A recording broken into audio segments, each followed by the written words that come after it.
Vote করে না, করে আর কালীঘাটে টাকা সংগ্রহ করে। সেদিকে মধ্যরাত্রের কাছে গেলে ধরতে যায়নি, ড্যামেজ রিপেয়ারিং জমি ফেরত শাহজাহান, তার আগেই তো আমি গিয়ে জমি ফেরত করে দিচ্ছি।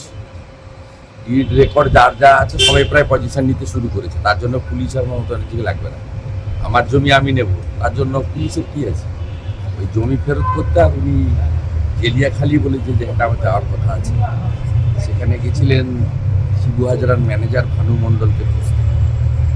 উনি বলে এসেছেন যে শাহজাহানের ব্যাপারটা সিবিআই মামলা, ওটা আমাদের হেডে করে, উই আর নট ইন্টারেস্টেড। উনি গেছেন ড্যামেজ কন্ট্রোল করতে, কারণ উনি তো এখন পার্টিরও প্রেসিডেন্ট। সুব্রত বক্সিকে কোথাও দেখা যায় না। ওই কাজটা রাজীব কুমারকে মমতা ব্যানার্জি দিয়েছে। আপনি তো নিজে নন্দীগ্রামের সময় থেকে রাজনীতিতে ছিলেন সক্রিয়ভাবে, এই সন্দেশখালী কি দ্বিতীয় নন্দীগ্রাম হতে চলেছে? হ্যাঁ, বস্ত্রতা বিরোধী সংগ্রাম। এখানে নন্দীগ্রামে যেগুলো ছিল সবগুলোই আছে। ওখানে ল্যান্ড অ্যাকুইজিশন দিয়ে শুরু হয়েছিল। এখানে নারীদের উপর, মায়েদের উপর অত্যাচারের বিরুদ্ধে মানুষ প্রথম সংগ্রাম করেছে। কিন্তু বাকি ল্যান্ড গ্রেবিং অলসো এই বিগ ইস্যু, মানে মহিলা নির্যাতনের পরে ল্যান্ড গ্রেবিং। আর থার্ড হচ্ছে যেটা নন্দীগ্রামে ছিল না এখানে, যে গত মমতা ব্যানার্জি ক্ষমতায় আসার পরে 13 সালের পর থেকে ওরা কোনো ভোট দিতে পারে, ইভিন লোকসভা বিধানসভাও দিতে পারে, কার্ড নিয়ে না।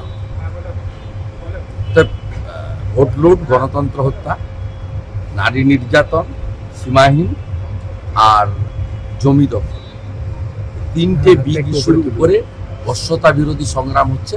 আর মানুষ বিজেপিকে ভরসা করছে। আমি ওখানকার যারা বামপন্থী ভোটার তাদের সঙ্গে কথা বলেছি, বলেছে না আমরা বিজেপিকে ভরসা। ও সেদিন তো আপনারা দেখেছেন বৃন্দা করাতে তো হাইকোর্টের পারমিশন লাগেনি, যেহেতু সিপিআইএম করেন, সেটিংটা আছে। তা বৃন্দা করাতরা ছিলেন, আমিও ছিলাম। মানুষ কাকে গ্রহণ করেছেন আমরা তো গিয়ে অর্গানাইজ কেউ করতে পারিনি।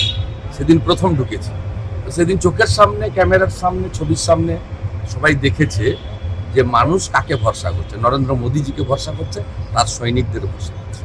শিখদের কিন্তু আপনাদের কিন্তু আমি ওই আইপিএস অফিসারের সামনে দাঁড়িয়ে আমি এটা থ্রো করেছি, বা কেউ বলেছে, যা বলবেন স্বীকার করে নেবেন। ও ম্যানুফ্যাকচার পিকচার ভয়েস, এর সঙ্গে আমাদের দলের কোনো সম্পর্ক নেই। উস্কাচ্ছে শিখদের তো হ্যাঁ, এটা করে, মুসলিমদের উস্কায়, এনআরসির ভয় দেখায়। অনন্য ব্যানার্জি যখন খ্রিস্টানদের অ্যাটাক করেছে, তখন ডেরেক ওব্রায়েন আর মমতা ব্যানার্জির মুখ বন্ধ থাকে। দ্য সহজ পাঠ, সহজ কথা, সঠিক তথ্য।